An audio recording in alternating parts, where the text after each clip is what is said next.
Моето патешествие по селата во Република Македонија заедно со мојот снимател Лука, еве овдека ме донесе во родовичкото село Лакавица. Кога дојдов во ова село и кога застанав да се видам со мештаните, да помобетам како се што се, многумина ми рекоа дека да помина малце подолу, околу 300 метра, да го најдам Игор Џамбазов. Па ете, овдека имав таа среќа со него да се видиме. Дружио, како се ми? Арем се ми? Браво, така батко. Така сега, овдека, кај си ми, што си ми, кај се наоѓаме, како е виканото место овдека ова? Ова е Рајската градина, едно од моите 15 омилени скришни места во Македонија, скришни места под наводници, значи позитивен аспект скришно, каде што доаѓаат луѓе кои бегаат од градските пучави, од проблемите на 21. век, од жените бегаат, од децата бегаат, од директорите бегаат, од банките бегаат најмногу од себе, да дојдат и да поминат неколку часа или неколку дена. Ова место до пред неколку години беше само ниви, блато, што викаат тука. Не беше обработено земјиште, не искористено 40-50 години. Инаку целиот овој потекот Штип кон Радовиш, Така. кој едно време беше многу актуелен со викендички, бидејќи тука е Лакавица, реката. Речеме, тука е суво грло, селото Лакавица е таму е село Тухче, овде е село Балталија, подолу е малку Долани, таму е Горачино, она брдо таму, Лука, ако фати, има две села познати, едно се вика Шопур, друго се вика Брест, и Брест сигурно го знаеш. Да, така. Манастирот во Брест, таму се собираат. Секој вели ден. Се собираат Нашите децата бегалци, така натаму. Малку подолу е Дамјан, Рудникот, Вучин и по правото е патот за Радовиш. Во близина таму е и Конче, Мантовското езеро, тука горе е Лесковица, а ние се наоѓаме на 500 метри пред да дојдеме до раскрсницата која води до Неготино преку Криволак. Тоа таму е Криволак, војната зона, нели? Така. Сега тој пат што беше најпознат по дупки И го направија. сега се стигнува на вистина 26 км, за половина час од тука се стигнува во Неготино и практички ние се наоѓаме сега некаде скоро во центарот на Македонија. Овие се две езера споени, тука е еден угостителски објект со 3 прекрасни апартмана со многу добра кујна. Овде овие дрва, тоа е изворот, значи ова не е ѓолј што вика дојрачани ѓолј фрлена вода. Туку таму има вода проток 50 литри во секунда, што е по сите светски стандарди и така натаму. Езерото е порибено, има пастрмки, има крапови, има амур и плюс и постои дел рибарница, каде што гостите во ресторанот си бираат рибичките што ќе ги јадат, па кога ќе одберат Чичко Симо ќе удри со чучката по главата. Па ќе испржи, па ќе направи. Значи едно прекрасно место, минатото лето поминав тука повеќе од 1 месец. Летно време е многу жешко, речеме, но ги имаш овие езерца кај што може да се освежиш. А зимно време е прекрасна клима, значи не е многу студено, но објектот нуди и внатре да седиш, и полунадвор да седиш со оние тендите, а и надвор да си седиш. Ова место го оживе некако овој дел, бидејќи Лакавица, освен воените вежби на Југословенската народна армија 80-тите години и златната грозница, кога некој им кажа дека германците 44-та тука го оставиле златото. Толку биле паметни, а? Навистина ништо не се случува, тоа се обични села со многу обични луѓе кои се занимаваат со земјоделство, малку со трговија, со сточарство и така натаму. Сега места како ова или популарниот 8 километар од Штип кога се одинаваме, каде што на времето во ресторанот пееле нови фосили, толку било популарно. Тоа со време пропаѓало, затоа што факт е дека од осамосталување на Македонија многу малку се вложува во ова. Значи посебно Штип, иако голем број политичари што биле на врвни позиции, па еве почнувајќи од првиот претседател Киро Глигоров, па се до денешниве што се на власт, дека имаат некаква врска со Штип. Зошто не се вложува во местото, не ми е јасно, но постојат се уште луѓе, ентузијасти, луѓе што цел живот работеле, решили да ги вложат своите пари и вложуваат и прават вакви рајски градини, како што е ова. Ова се да те прашам, кога ја водиш емисијата Квизот, тркалото на среќата, многу пати спомнуваш. Селата ги броиш од А до Ш. Добро. И кога ми се јавуваат моите соселани кои што одам ја по селата, ми велат дека освен ти, Зоране и Игор Џамбазов, вие сте двајцата кои што ги посетувате селата и кои што ги знаат. Која беше твојата мотивација, како почна, пред колку години, колку села си поминал?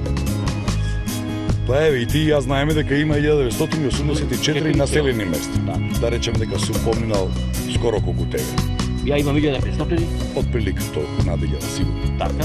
Но чивијата ми лезе во времето на моите тинеџерски години, кога се ми приличко десна риба.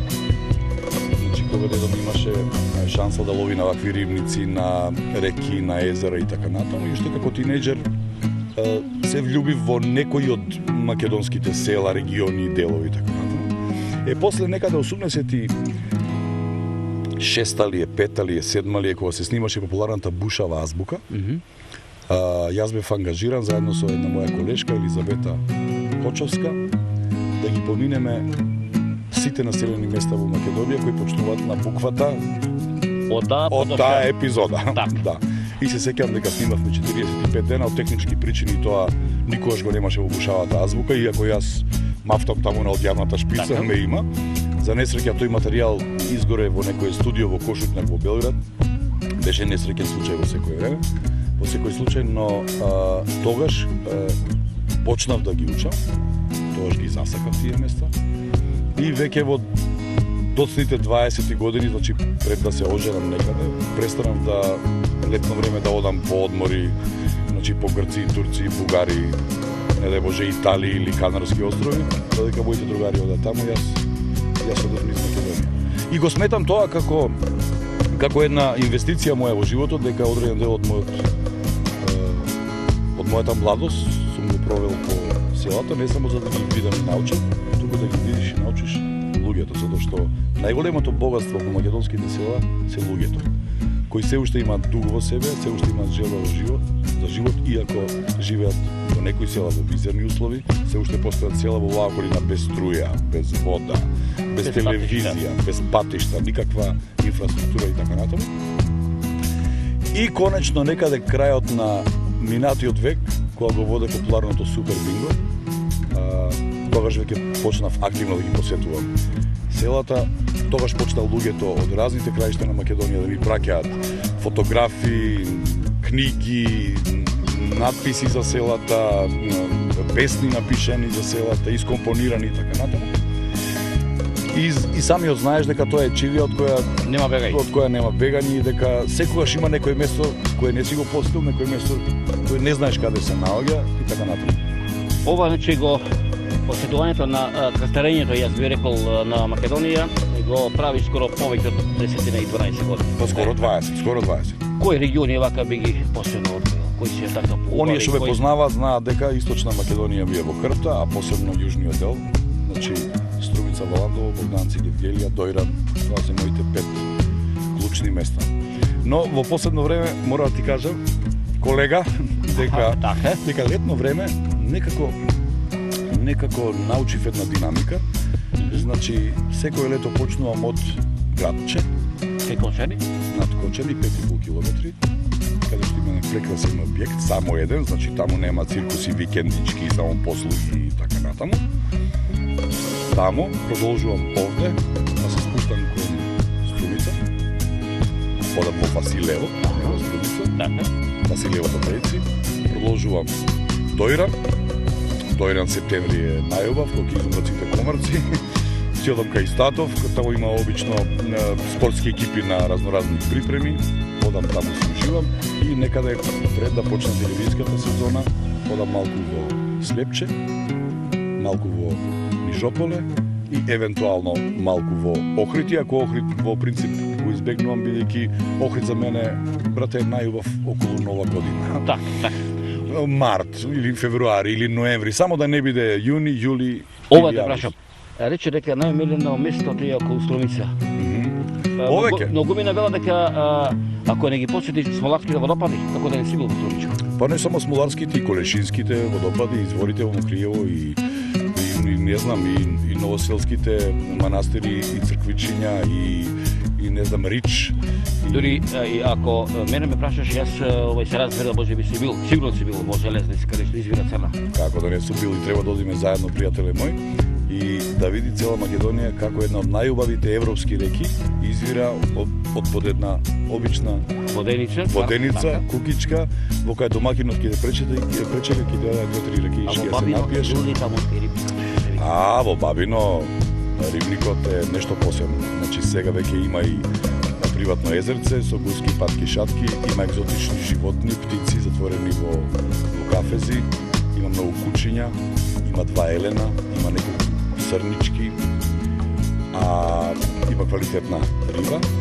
За оние што не знаат, кога ќе тргнат од Кичево кон Битола, некаде после 35 км од десната страна се наоѓа село Бабино, а на 1 км пред селото се наоѓа овој рибник, а ако продолжат малку погоре, во самото Бабино, ќе побарат Стево Степановски, го знаеш ти Стево? Како не, сама работа. Значи таму постои една од најопремените библиотеки приватни во Македонија, каде што постојат книги стари колку и магијата на Гутенберг. Значи човек што се занимава со тоа, кој направи еден мал амфитеатар каде што се чита поезија и така натаму. Значи многу ми е жал што голем дел од младата популација на Македонија, од Македонија го знае само Скопје, евентуално Маврово заради скијањето, Охрид заради летувањето и Гевгелија заради одењето во Грција. Но морам да ви кажам дека тоа воопшто не е Македонија, навоку Скопје е Македонија.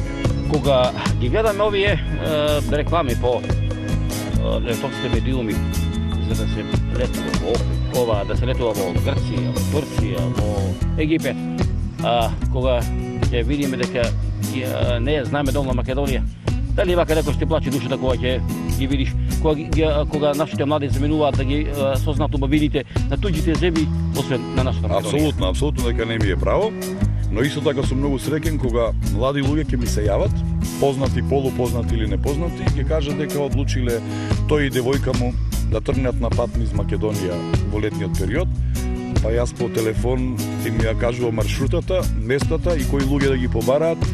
И прекрасно се чувствувам кога после 10-15 дена ќе ми се јават и да ми раскажат како си поминали, покажуваат фотографии, па ми купиле и некој мал сувенир од некаде. Значи, во времето на комунизмот и на бивша Југославија важеше она дека запознаја трговината за да сакаш повеќе. А јас викам, на времето имаше уште една кога велеа скопјаните запознаја Македонија за да го сакаш Скопје повеќе. Мојата вели дека бегај од Скопје за да запознаеш Македонија. Значи, онаа лудница таму што ни се случува не само во Скопје, во другите големи градови, и во Битола, и во Охрид, и во Струмица, и во Штип, може да се избегне само ако човек најде неколку вакви места како што е ова. Почнуваме ти и јас да правиме уве токму од ова место, веќе ова место ми е некако при срце, веќе се чувствувам тука како член на фамилија, не само тука, и Градче, и Дојранка, и Статови, и Василевока, и Јонче Македонче, и Тони Мишинката, и кај Баба Маца во Слепче, и кај Ѓоргија во Нижополе. Значи, постојат места каде што во секое време би одел, и многу е добро кога одиш таму, а никој ништо не бара од тебе. Едноставно е доволно да се појавиш. Ти најдобро знаеш кога ќе одиш во некое мало место каде се живеат 20 луѓе, да се чувствуваш како Мик Джегер, како Ролинг Стоунс и како рок звезда. И тоа е убавината на нашата професија. И затоа не го менувам ова што ми е, ова веќе не е ни хоби, ова е начин на живот. Вака имам јас еден предлог. Ние сте и генерации по години. Помладо си ти, помладо. 3-4 месеци, јас сум јануари 4-та, ти си 6-3-та. Јули. Така. Учевме во иста гимназија. Да, Ѓорги Димитров, јас бев на горниот. Ја бев долниот, кога така кога јас како ситно малечко тогаш селанче, доаѓаше од озгора и велеше оставете го, него чекајте. Имам еден предлог. Значи, поминовме скоро 1500 села во овие 12 на години. Ја имав првата можност во животот после 12 години па да се видиме. Ајде, ете, едно би рекол, заедно со тебе, со еден телевизија, да крстариме по Македонија, да ги видиме убавините на Македонија каде што не се криени. Ајде, ова е тој почеток и нека ни е среќна првата клапа. Каде ќе одиме по твој предлог? Значи, од тука можеме да тргнеме на многу места. Имам предлог тоа да биде Градче. Договорено. Кочани. Од тука имаме 40 минути возење. Дури би ги повикале и сите наши сограѓани да дојдат да го посетат, да ја видат таа убави. Ќе може ли? Ја видат се. Ајде Игоре, оди ти Оди. напред, ја потреба да ме Ајде. заеднички. Така. Опа.